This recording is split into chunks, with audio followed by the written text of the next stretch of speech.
Welcome to Building a Woodland Elf House, Part 4. Thank you for being here.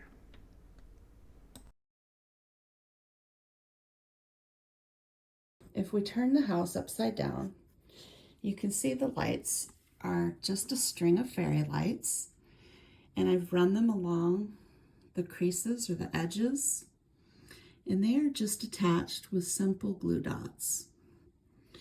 I pushed a glue dot onto the ceiling, and then I pushed the wire into the glue dot. And you see here a piece of glue. It's sticky, and these wires are so lightweight it will hold in there. So these are the glue dots that I used to stick the lights in, and these are the medium-sized ones, and they just come on a piece of waxy paper, and you just peel them off easily. You can double them over if you'd like, or just stick them, up on the painted section of the house. And that's what I did, and then stuck the wire into the glue. And so the lights go all the way up in there, and tried to make them not visible through the windows. I just want to see the glow of the light. And then near the front door, I built this little box to house the battery pack. And as luck would have it, I can just leave the battery pack in there, and I can actually work the lights by just pinching that box. And that's kind of handy. And you do see I have the end light sticking out here, and that's for a special character that will be joining the house later.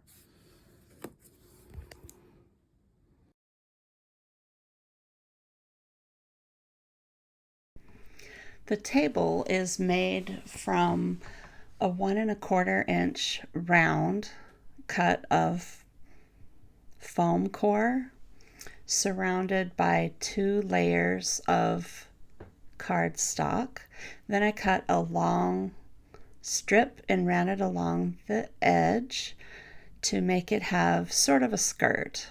And then the base, the stem of the table, is a coiled piece of cardstock, just like the stools. And to make gills on the underside of the table, I cut small strips in the same fashion that I do the eaves on the underside of the eaves of the house.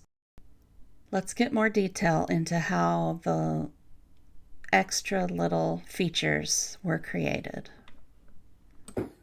I put small lines of glue on the little trunk of the table, and then I placed it on this nonstick paper.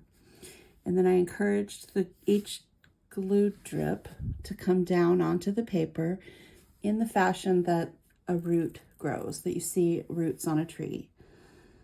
And I want to just encourage it to come out like that.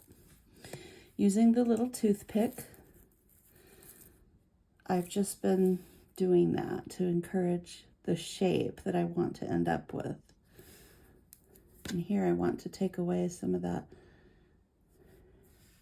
so I'm pushing it over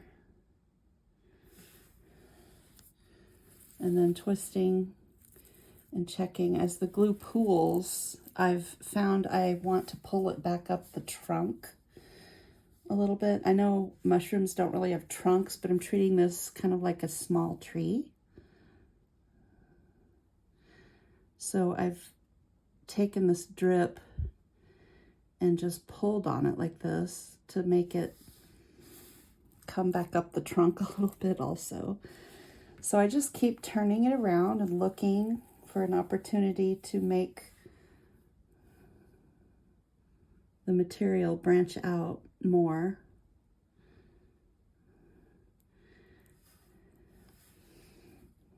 Move the camera.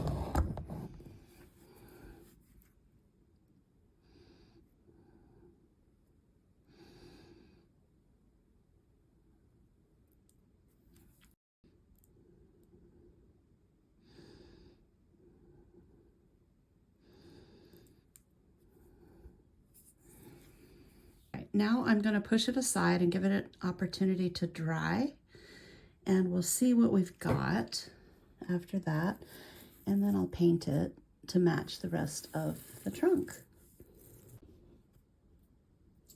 So I'm happy with the little pieces of wood glue that I've put. It has provided a lot of texture for the base of the table here, you see, and then I've painted them brown and then put a little bit of a brown with a little bit of black into it and just dragged it along. And then I did cut some of the more straight pieces of glue down at the bottom so that it looks a little bit more organic.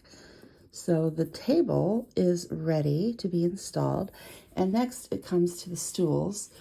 So here is the before and the after. But basically it's a piece of cardstock, and I have rolled it over on itself tightly, and then secured it with glue. And you can see all the layers here. And it's very obviously paper, but I was trying to make it look like a cut of wood, and that's why I went with this.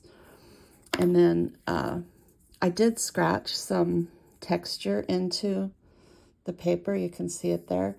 But when I painted it on this one, it pretty much went away. So I'm not sure what I did wrong, but I'm just going to go ahead and do the same thing on this one because I want them to look like a little set. And then these are toothpick segments for the back. This is part of an actual stick from outside, from the yard. And then I did use sewing thread to lash that. It is glued on, but I wanted to make it look like it's lashed on. And then I covered the tips of the toothpicks with a little strip of the chipboard to make it look like a strap that is holding those on there, rather than a whole lot of glue holding it together. So that's what I'm going to try to do on this one.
Just inside the door, I've built this little boot bench so the elf can remove his boots.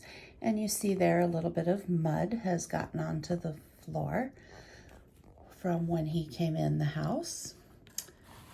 And then I did place a little set of boots there, and I did paint a little bit of mud onto them as well. And I got these boots. They are not paper. They are boots off of a small doll that I purchased at Dollar Tree, and I cut the boots off of the doll. So that's where those came from. The bench itself is just made of a couple of lengths of popsicle stick glued to each other. And they have a base. I've put a leg here. And then I did put support pieces. Let's look at the back side.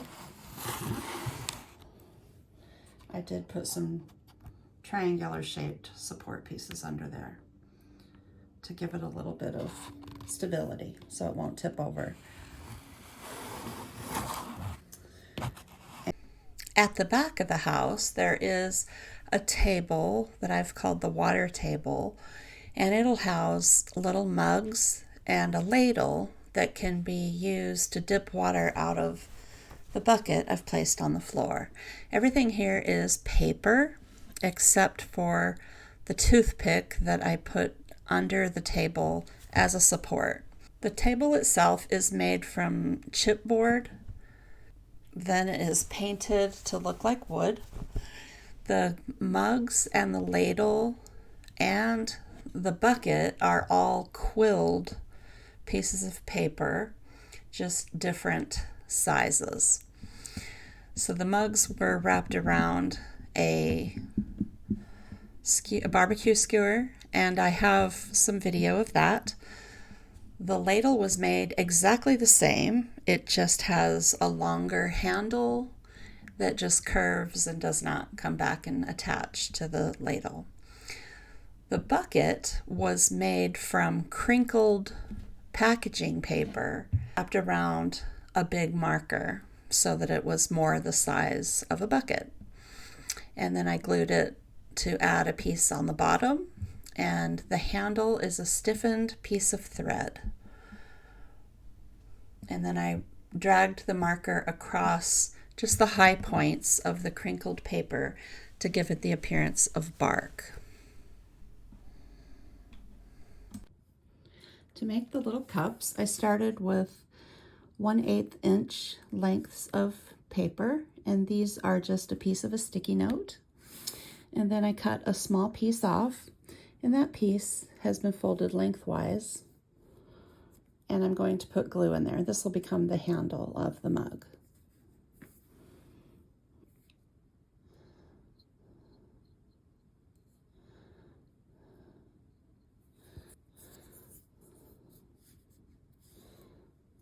Next, I used a skewer, and these are, remember, we're working in 1/24 scale. So just using a skewer to roll the piece of paper around, like quilling, but we want to leave the cup, the inner part of the cup, open. So going to just add a little bit of glue here on the outside edge of the paper, the part away from the skewer. So it's a little tricky to get it started.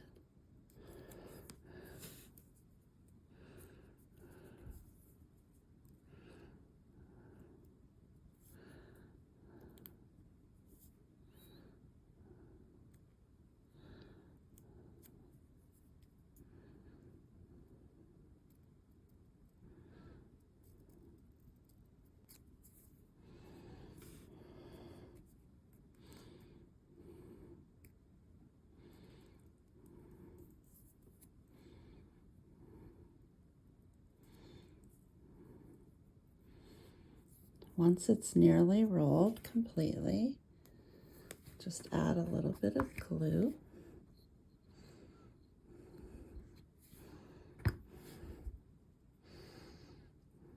Finish rolling the cup.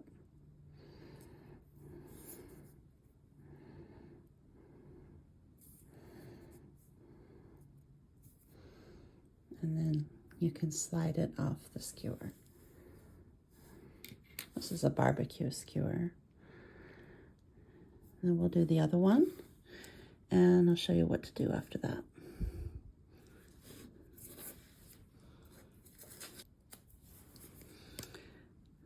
Now, we take another slightly bigger piece of the sticky note, and I'm just going to put a little bit of glue on my finger here.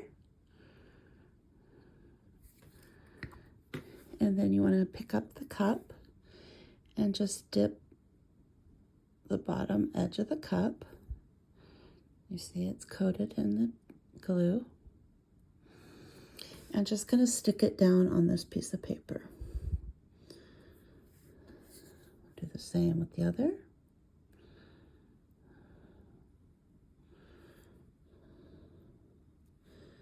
And we're going to wait for those to dry.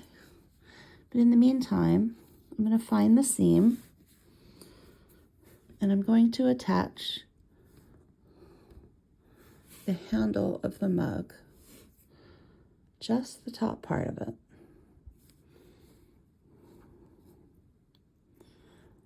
to the seam, or right next to the seam.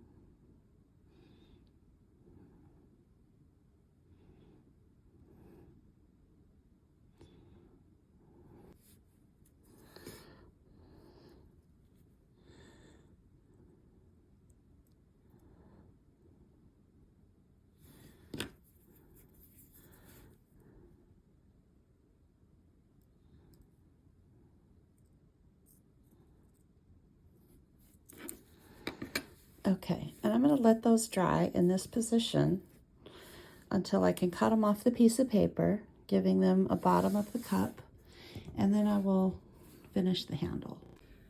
Okay, once they're dry, I'm going to cut them apart and then cut around the base of the cup. Cut away this excess. Sometimes I take a sanding, give a little bit of sanding to that bottom edge.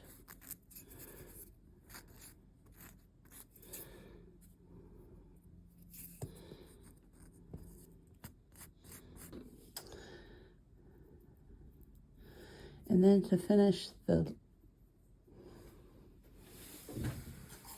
handle, I'm going to bend it over the skewer,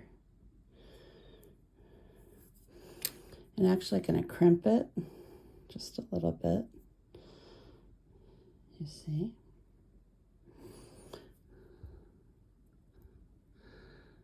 Too long, so I'm going to cut it just a little bit.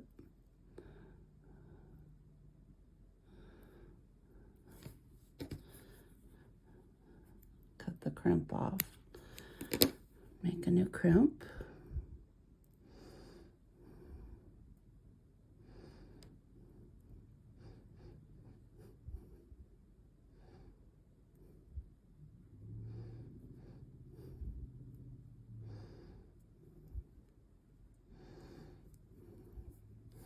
Just going to apply glue to that flattened part.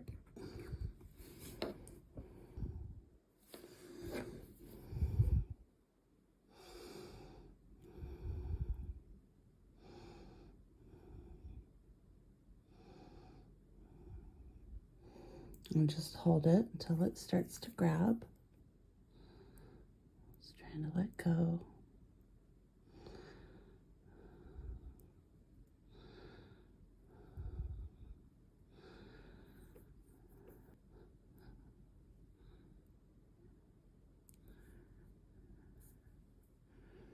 And you have the little cup. I'll do the other one.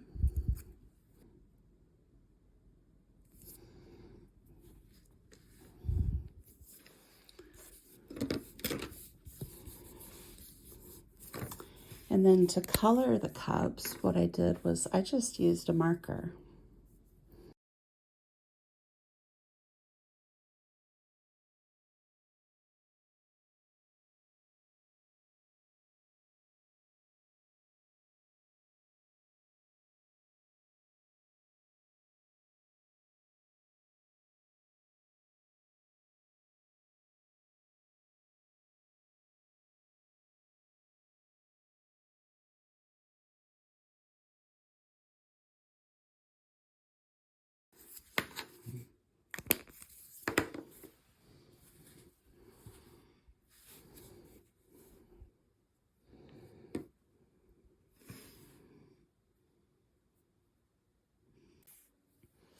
And I'll add them to the little table.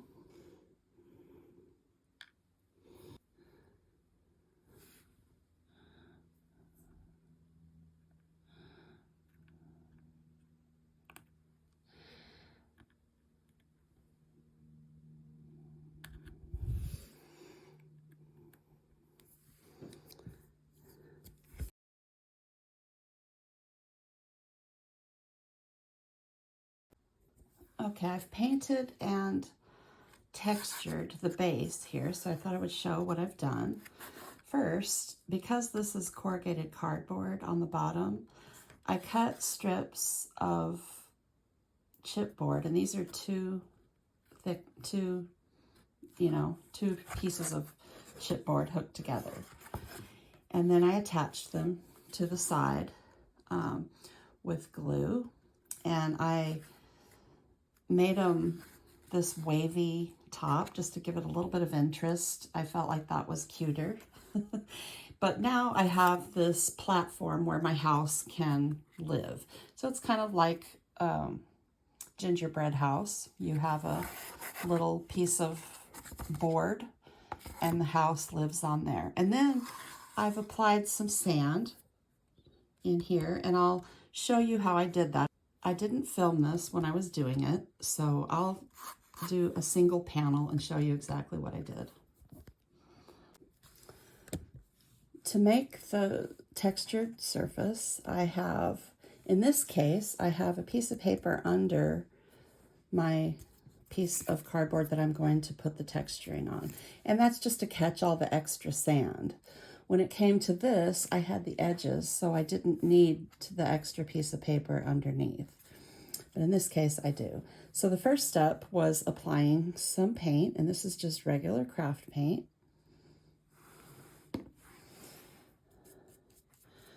And it is applied fairly quickly because you want it to be wet when you apply the sand.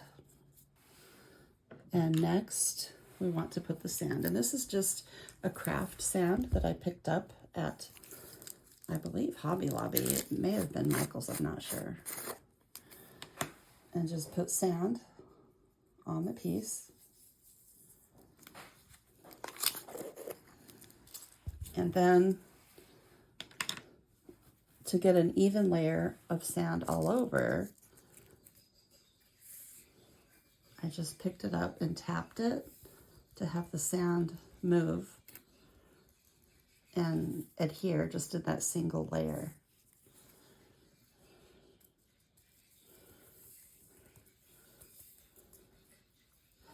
And you might have to add a little bit more just to make sure you get coverage on all the areas that you want.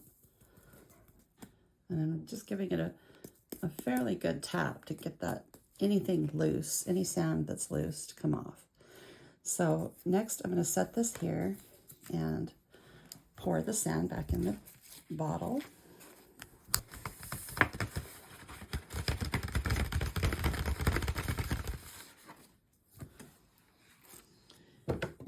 And then the next thing I did was I took more paint and applied it to the top. But you can't just draw the brush across. You have to kind of push it and sort of You can draw it just a bit, but not very far. I mean, maybe the length of the brush, where the bristles are. Because I want to seal that sand in between the two layers of paint, basically. Because I don't want sand getting everywhere off of my project. And I'm also trying, you see how the paint is so thick there, you can't see the sand? You do want to layer it down. You know, use and move the paint around to where it is a fairly thin layer of paint there on top of the sand. Because I want the sand to be evident once the paint dries. So I'm very lightly brushing it right now, just trying to move it across the top of the other paint and get on this sanded area. Especially these areas that it's just too thick of paint. Okay, so now we're getting to where I could see the sand and there isn't too much paint.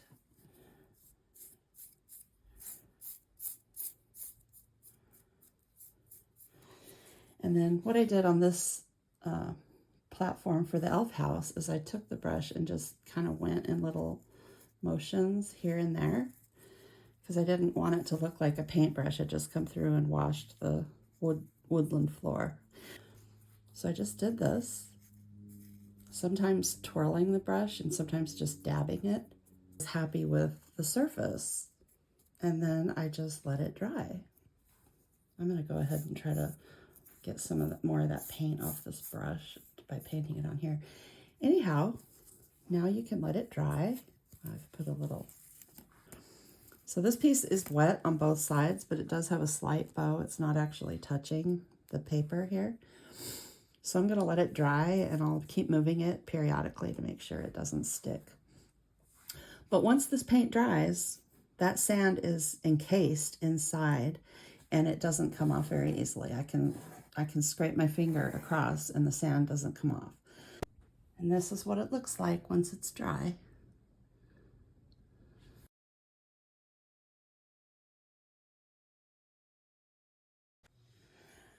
I've painted the house with black Mod Podge, which is Mod Podge with black paint mixed into it. Black acrylic paint mixed. So 2 parts Mod Podge, 1 part paint, half part distilled water is what I did. And then I've painted the whole house in this color, and then I'm going to, and I finished the roof.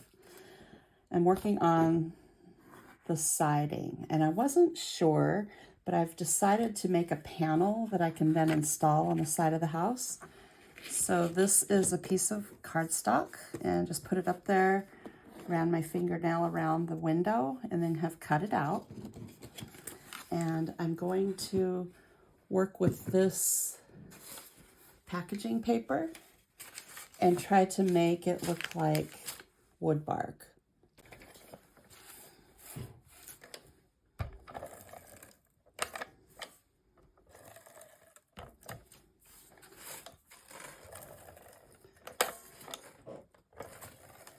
This is double-sided tape, just using a big tape gun from my scrapbooking tools to apply it.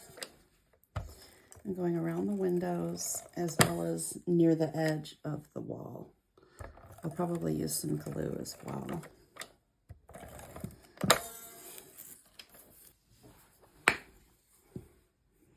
Just tacky glue.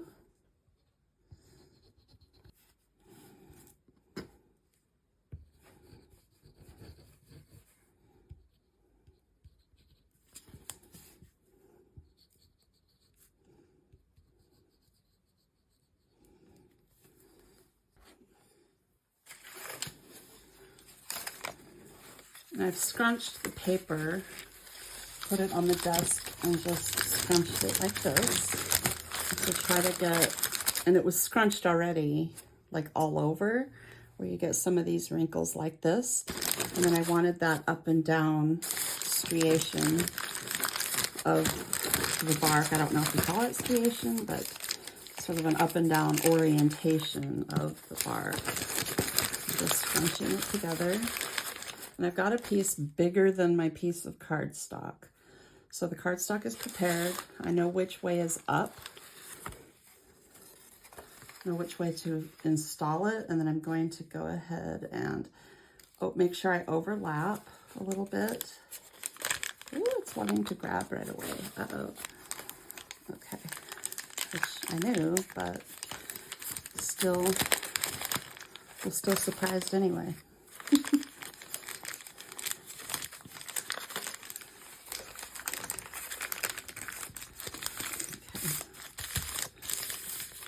Oops, there's a little bit of overlap, a little bit of piece showing there. I'll just make the bark go that way. Press it down. I'm going to turn it over and just press it in. Make sure it's adhered on the edges.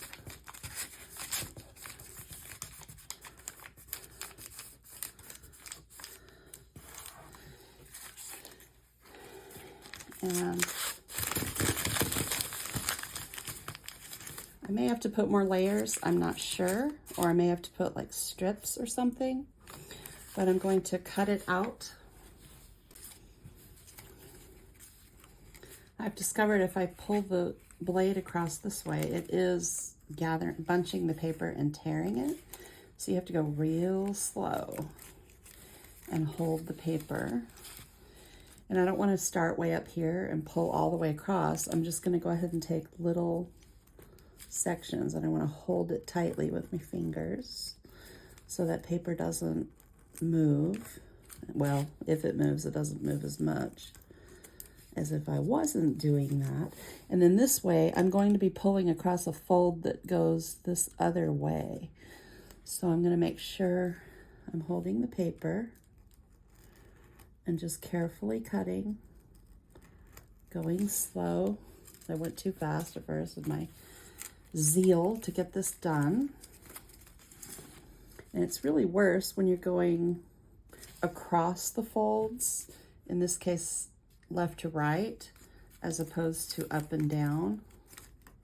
I'm just checking to see if I've gotten it all. I have one little tug there at the end.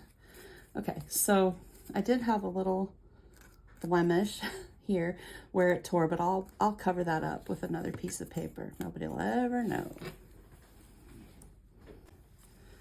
Okay, I've taken a piece that I'd cut off and I cut it. It actually happens to be the piece that was right there, I think. I don't know, but I'm gonna scoot it under this flap and under this other flap and just kind of dry fit it in place. See if that's gonna look good, and I think it will. I can add wrinkles later if I want. I'm just gonna use my finger to make a mark, fingernail, make a mark where I wanna cut it.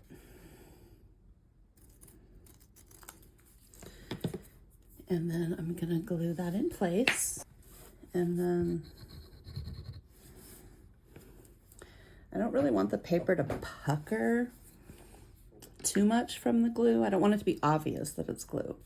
It's okay if it puckers because it's bark, and bark is kind of sort of puckery. I guess you could refer to it that way. And this, just want to make sure it's got some crumbled paper, and line this edge up.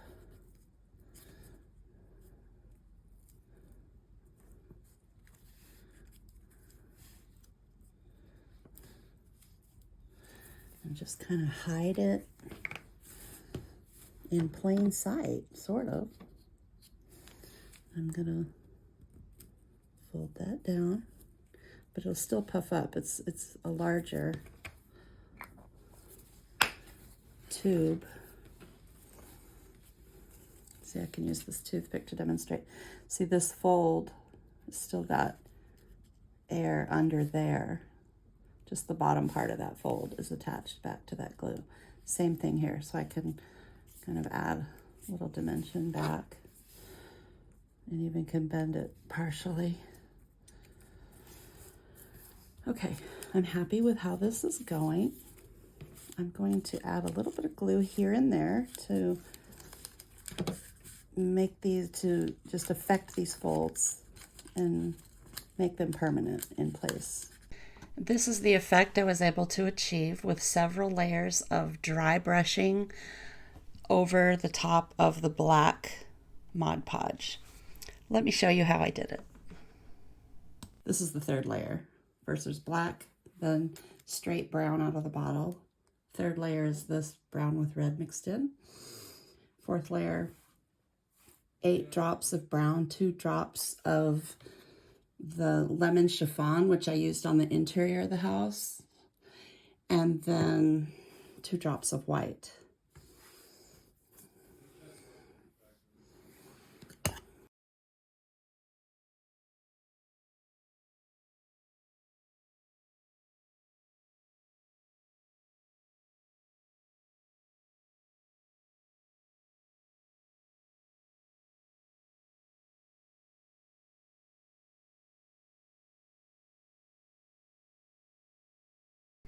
I'm dabbing the brush in on a paper towel to mostly dry it, and then I'm running the brush across the surface with a very light pressure. It does look like I'm applying more pressure than I actually am. And I'm just doing that in multiple angles to try to cover all of the surface with the color I'm working on.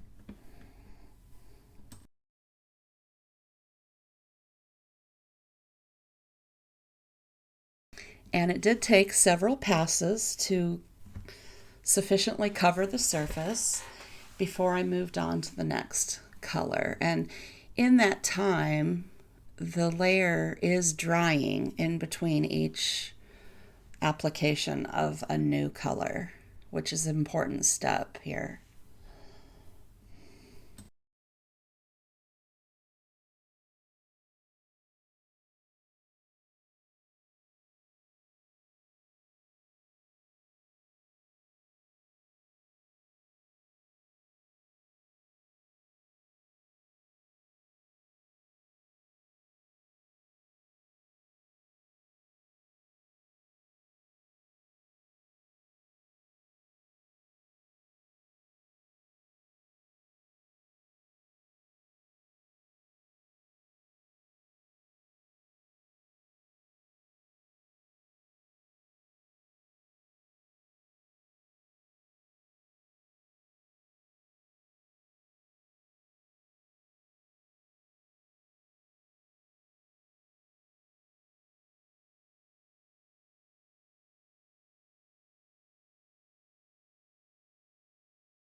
All right, I'm happy with this panel, the way it's turned out.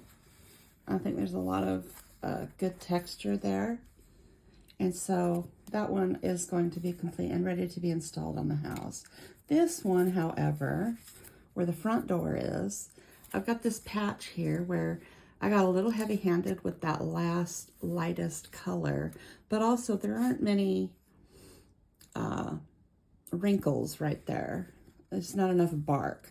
So when I thought about fixing it, I thought, well, you know, I think I'm going to add another patch of the paper.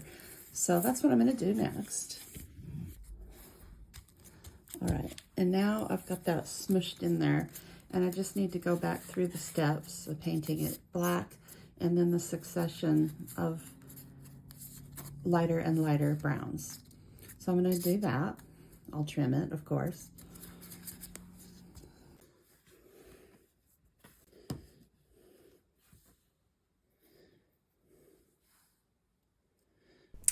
And this is a ceremonial application of the last panel of the siding, and also have included a clip of painting the underside of the eaves, as well as adding some color and aging to the roof.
Thank you so much for watching part 4. Part 5 will be coming very soon.